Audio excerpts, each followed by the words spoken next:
ist mir denn kein Herz gegeben. Bin ich nicht von Fleisch und Blut, bin ich nicht von Fleisch und Blut. Immer ohne weiße Lieben, weder kann ich Höllenglut, weder kann ich Höllenglut, weder kann ich Höllenglut.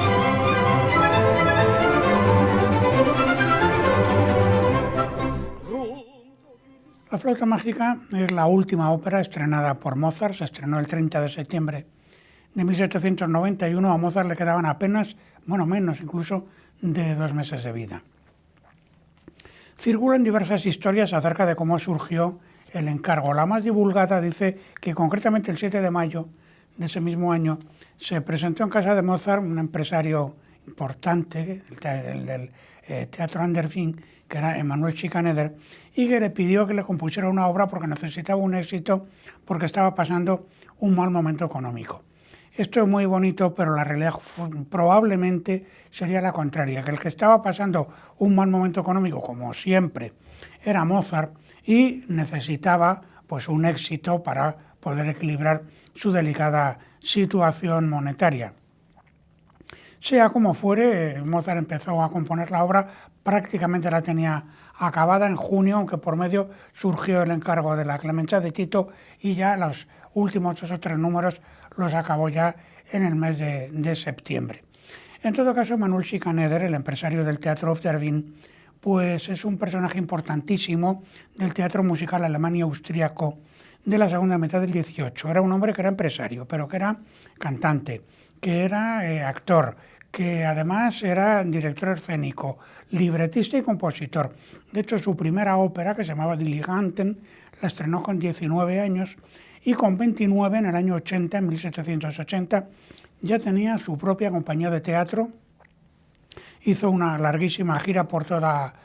Alemania y por Austria. Llegó a Salzburgo en ese mismo año 80 y allí es donde conoció a Mozart, que era 5 años más joven que él, y se hicieron amigos. Luego, en el año 83, actuó en Viena, estuvo en el Teatro de la Puerta de Carintia, en el Kernster Theater. Como tuvo mucho éxito, al año siguiente el propio emperador le invitó a que diera una temporada de 3 meses allí, y luego ya en el 87 pues consiguió la concesión de poder alquilar el Teatro auf der Wieden, que era un teatro popular, un teatro de la periferia de Viena, que tenía como unas 1000 localidades y que él amplió como a 1200, construyendo una galería superior. Tenía una orquesta de 35 músicos, en fin, era profesionalmente pues un teatro en aquel momento de categoría profesional. El propio Schikaneder sería el libretista de la flauta mágica y además encarnaría el personaje de Papageno, y en ese mismo teatro donde se estrena la flauta mágica es donde luego en 1805 se va a estrenar nada menos que el Fidelio de Beethoven. Sobre los orígenes de la flauta mágica, pues bueno, había en aquel momento pues muchas obras que manejaban temas fantásticos y también temas de tipo esotérico mezclado. Y hay aspectos en ciertas obras y en ciertos cuentos que son claramente premonitorios de la flauta. Concretamente, la fuente más importante es un cuento de la recopilación que se llama Signistan, de Christoph Martin Wieland, en el que hay un cuento que se llama Lulu o la flauta mágica, que prácticamente tiene los mismos ingredientes de la ópera, que empieza también un personaje perseguido por un dragón en una tierra mágica, y luego la flauta pues que desempeña un papel muy parecido al que desempeña en la ópera de Mozart, pero también ese mismo papel pues del instrumento musical con poderes mágicos lo encontramos, por ejemplo, en el Oberón de Paul Wranitzky, que es otra ópera que se estrena en ese mismo teatro unos años antes, o en Die Liganten de Wenzel Müller, que también lo había estrenado Schikaneder en ese mismo teatro. Y bueno, pues hay, digamos, elementos fantásticos junto con elementos de tipo esotérico. Por ejemplo, Mozart ya estaba muy atraído por este tema, él había hecho la música incidental para el Thamos, rey de Egipto, y en el propio teatro de Schikaneder, pues en un par de años antes se habían estrenado, por ejemplo, las fiestas solares de los brahmanes de Wenzel Müller o la piedra filosofal del propio Schikaneder. Y unos pocos años atrás, en el 84, se había estrenado una obra de Wagenseil que se llamaba Die Freimaurer y que era una obra, claro, de propaganda masónica. Y en ese sentido es claramente una premonición de la flauta, en el sentido de que la obra de Mozart es, por encima de todo, una obra de propaganda masónica. Mozart había ingresado en la fraternidad masónica en 1784, en una logia que se llamaba Die Wohltätigkeit, o sea, la beneficencia. Había en aquel momento como 8 o 9 logias en Viena. La masonería había estado prohibida en tiempos de la emperatriz María Teresia, pero cuando muere y llega al poder José II, su hijo, pues inmediatamente la autoriza. Y luego, unos años más tarde, en el 85, tratando precisamente de controlarles, pues ordena, que lo reglamenta y ordena que todas las logias se agrupen solamente en 2, que tenían bastante más de 200 miembros cada una, dicho sea de paso. Esas 2 logias eran Zur Neue Krönte Hoffnung, o sea, la Nueva Esperanza Coronada, ahí es donde estaba Mozart, y había otra que era Zur wahren Eintracht, que ahí estaba, por ejemplo, Haydn. Y bueno, iniciados en la masonería estaba el propio padre de Mozart, estaba Haydn, estaba Ignaz von Born, que era un eminente científico y que era el gran maestre de esa segunda logia. Había 3 miembros de la familia Esterházy, que habían sido los mecenas de Haydn durante 30 años. Estaba el barón von Gemmingen, el príncipe Lichnowsky, que luego sería uno de los protectores o de los mecenas de Beethoven. El propio Schikaneder era masón también, aunque él pertenecía a una logia alemana, porque él era alemán. La masonería en este momento era el nexo de unión de todos los intelectuales progresistas de Austria y de Alemania y de Francia, por supuesto. Bueno, la enciclopedia francesa, sin ir más lejos, la empieza a editar Le Breton, que es uno de los fundadores de la primera logia de París, y masones ilustres en Alemania, pues era Goethe, era Herder, Lessing, era Herder, en fin. En ese sentido, pues la flauta mágica es una obra que nace justamente cuando ha muerto José II y claro, ante la preocupación de qué va a pasar en el futuro, se trataba de hacer una obra de propaganda que mostrase pues todo el aspecto benéfico, digamos, de esta sociedad, de esta fraternidad, presentándola bajo un aspecto, lógicamente, positivo, como una organización destinada al autoconocimiento, de fines pacíficos, etcétera, etcétera. Hay que añadir a todo eso que era, concretamente la flauta, es una obra claramente progresista, en el sentido de que defiende el derecho de la mujer a ser iniciada en la masonería en pie de igualdad con el varón, que era un tema que se estaba discutiendo además en las logias en aquel momento, y claramente Mozart y Schikaneder toman partido por lo que hoy llamaríamos la opción más progresista. Desde luego, la obra presenta, sobre todo en su segunda mitad, claramente el ritual masónico de la iniciación, los 3 primeros pasos,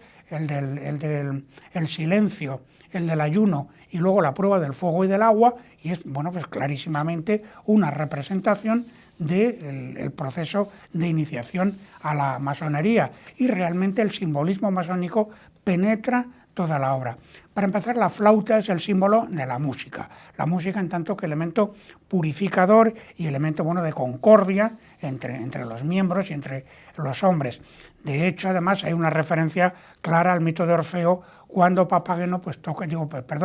Tamino toca la flauta en su aria del final del primer acto, y bueno, pues es el mito de Orfeo amansando a las fieras. Pero también es que en las logias masónicas, en las tenidas, en aquel momento, en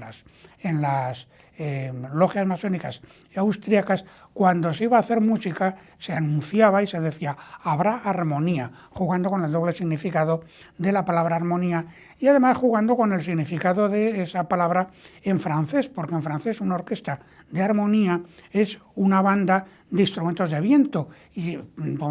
fundamentalmente de clarinetes, que eran justamente los instrumentos que se utilizaban en los ceremoniales masónicos en la época. Mozart tiene varias piezas para clarinetes que están ligadas al ritual masónico, y de hecho su maravilloso concierto de clarinete y el quinteto con clarinete están escritas para Anton Stadler, que también era otro masón de su misma logia. Luego, el número 3 y sus múltiplos, y subsidiariamente el 5,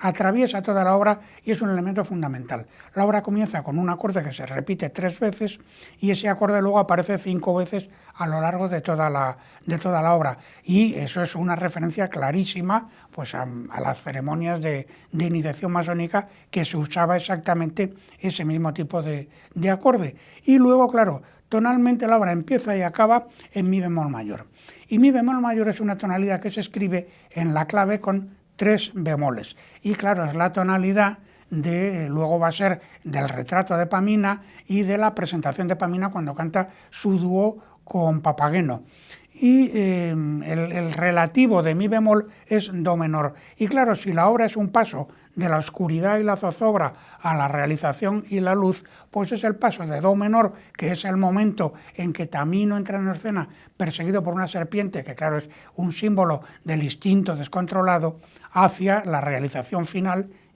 la paz y la concordia universales, en un rutilante mi bemol mayor en que la obra concluye. Luego, claro, el número 3, pues hay 3 damas, hay 3 genios, hay 3 parejas, el número 18, que es 6 veces 3, y que claro, alude al grado 18, que era el grado de maestre, y es justamente en la escena 18 cuando entra en escena Sarastro. La obra tiene 30 escenas y 21 números musicales, y tiene que haber 18 sacerdotes, y además la que canta en el coro Isis Osiris, que canta en el comienzo del segundo acto, pues resulta que la primera parte del coro son 3 frases de 6 compases cada una, es decir, 18 compases. Entonces, bueno, estos símbolos están atravesando toda la obra y constantemente pues están remitiéndose naturalmente al ritual y al ceremonial masónico, así como las triadas conceptuales que se pronuncian varias a lo largo de la obra. Cuando los genios instan a Tamino a emprender su viaje, le dicen que tiene que ser constante, paciente y discreto, standhaft, duldsam y verswingen. Y luego al final de la obra, pues cuando canta ya todo el coro y tal, lo que cantan es a la Weisheit, es decir, la sabiduría, Schönheit, la belleza, y Stärke, es decir, la fortaleza. En fin, inmediatamente estas triadas nos traen a la memoria pues aquello de libertad, igualdad, fraternidad, que es el símbolo de la Revolución Francesa y que, por supuesto, es clarísimamente de inspiración masónica. En todo caso, Mozart en su propio catálogo incluye la flauta mágica como una obra, dice él, große deutsche Oper, o sea, una gran ópera alemana, pero en realidad formalmente es un Singspiel, es decir, es la forma autóctona de teatro musical en la época en Alemania, en Austria, que es absolutamente equivalente a lo que aquí llamábamos la zarzuela grande, el género grande, ¿no? Es decir, alternando palabra hablada con música y con números cantados, que es lo mismo también pues, que la ópera comique francesa. Lo que hace Mozart es enriquecer y podríamos decir que dignificar extraordinariamente el código. El Singspiel tradicionalmente es un tipo de comedia de costumbre con personajes normalmente campesinos. Cuando ya se hace más urbano, pues aparecen personajes también de la burguesía, muchas veces pues con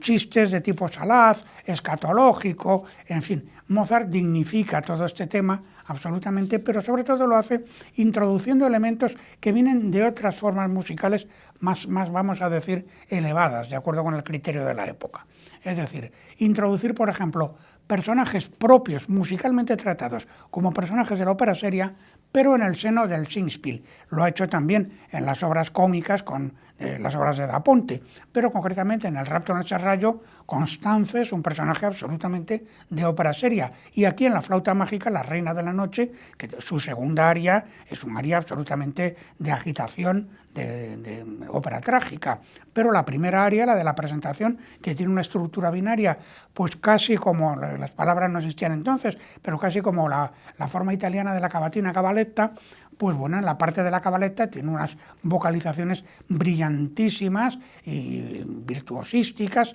y es un personaje pues clarísimamente de ópera seria también. Mientras, y es interesante el contraste porque Sarastro, que es la personificación de la dignidad, es el maestro, el nombre de Sarastro sugiere inmediatamente el de Zoroastro. Este personaje, Pamino y Tamina también, pues en cambio tienen una música rigurosamente silábica. Y es que, claro, ese personaje de los melismas y de la brillantez y de las coloraturas, pues en último extremo, aunque sea una reina, pues no deja de ser también el personaje negativo. Mientras que los personajes populares, en este caso Papageno, pues lo mismo que en el rapto Blondi y Pedrillo, pues canta también en forma de copla estrófica, una música de una belleza, eso sí, absolutamente sublime. Pero Mozart llega todavía más lejos, introduce elementos, como diríamos, absolutamente eruditos. La ocurrencia de que en la obertura de una ópera festiva, fantástica para un público popular, haya una fuga tratada, pero vamos, de manera absolutamente elevada y perfecta, es un detalle verdaderamente sorprendente, como lo es muchísimo más todavía en que en el momento ya de máxima intensidad del ritual, en el segundo acto, esa escena en la que aparecen los hombres con armadura, que quizá, pues vamos, quizás la música más bella, más conmovedora, más hermosa que se haya escrito jamás en una escena de ópera. Ahí lo que cantan los hombres con armadura leyendo el texto que está escrito en el frontispicio del templo es una música, es un coral variado, y un coral variado con un fugato a 3 voces en la parte de la cuerda, pero lo que cantan esos 2 hombres con armadura es un coral, concretamente un coral luterano con otra letra distinta, concretamente el coral número 177, el Gott im Himmel sieht darein, del libro de Nicolai, que además es un coral que ha utilizado Bach en la cantata de iglesia número 2 y luego en uno de los preludios corales, concretamente en el que lleva el número 741 del catálogo Schmieder. Es decir, Mozart integra aquí elementos dispersos que vienen de otros sitios, de otras músicas, y construye con ello, todo ello, pues una unidad absolutamente superior y desde luego de una categoría verdaderamente sublime, quizá la más hermosa obra lírica jamás escrita. Se ha criticado muchas veces y se ha dicho que el libreto no está a la altura de la música. Ciertamente la versificación de Schikaneder ocasionalmente cae en el ripio, pero bueno, eso también le pasa a Calderón de la Barca y sin embargo no deja por ello de ser nuestro máximo dramaturgo. Sobre este tema, Goethe, que era una figura importantísima de la masonería, lo ha descrito muy bien diciendo que es necesario ser más sabio para comprender el valor del libreto que para mofarse de él. Y en tiempos ya mucho más recientes, Otto Erik Deutsch, que es uno de los grandes estudiosos musicales de todos los tiempos, lo ha descrito magníficamente de este modo. El libreto, más allá del contraste entre la despreocupación del acto primero y la solemnidad del acto segundo, es una obra maestra que surte el efecto deseado entre jóvenes y viejos, entre ricos y pobres, ahora como entonces y en cualquier época. Ni siquiera el desaliño ocasional de ciertos versos de Schikaneder han impedido que acaben formando parte del lenguaje y la literatura. Sollte die Kuschel Friedrichs so matti hagen zu, so matti hagen zu,